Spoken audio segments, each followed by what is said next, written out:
40 members of his leadership team.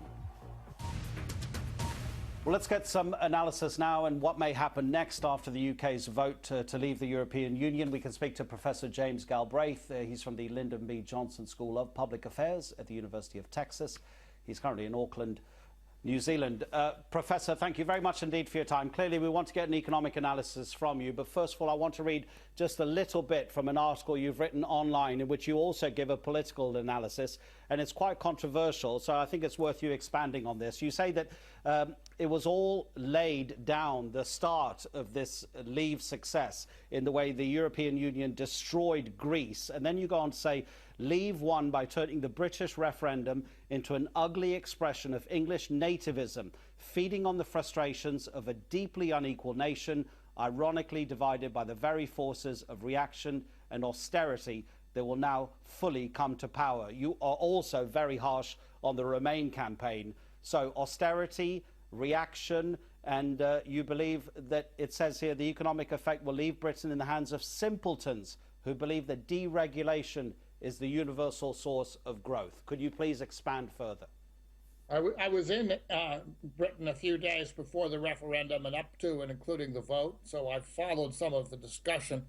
And those were the very strong impressions, not only that I had, but also that many of the people I was talking to had of both sides. It seemed to be a campaign that was run in a disreputable way on both sides.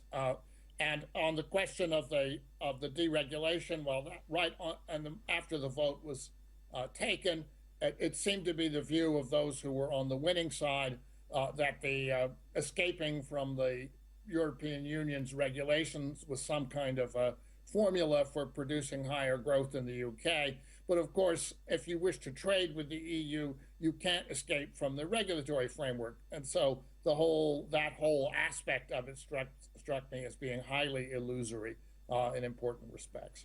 So is economic growth in the United Kingdom now dependent, as far as European nations are concerned, on bilateral agreements with individual countries? And what are the complications in making those agreements? How long could they take?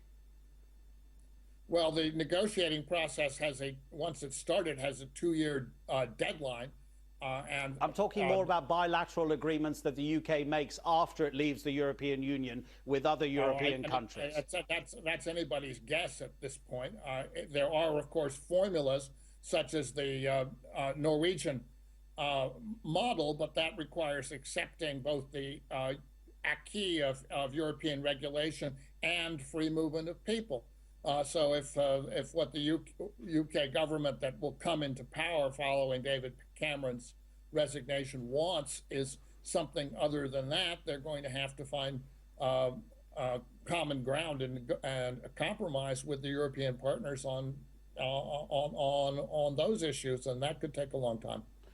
Now, the international agreements that the UK has apart, let's concentrate again, once more, just finally, on its relationship with other EU countries.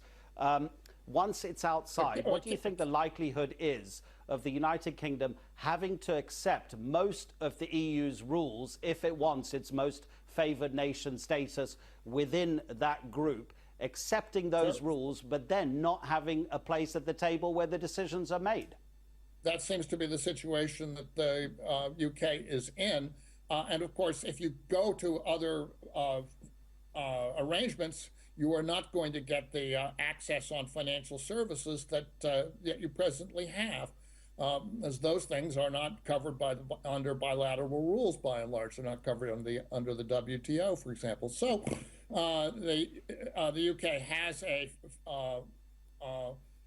favorable access for its most powerful sector that it is in jeopardy of losing. Professor Galbraith, we very much appreciate your time, sir. Thank you. Thank you.